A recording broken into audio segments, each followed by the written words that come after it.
Dal punto di vista delle persone, costruire l'equilibrio vuol dire simulare, rendersi conto di quanto sarà la propria pensione futura, quindi andare a utilizzare anche simulatori dell'INPS per capire quale sarà il tasso di sostituzione, quindi il rapporto tra la prima pensione percepita e l'ultimo reddito da lavoro, e poi capire, diciamo, quant'è questo rapporto, e poi integrare con la previdenza complementare quanto si vuole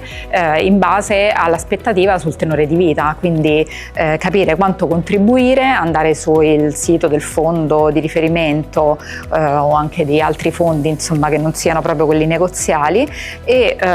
integrare la contribuzione per coprire proprio quel gap che si ha con la pensione di base.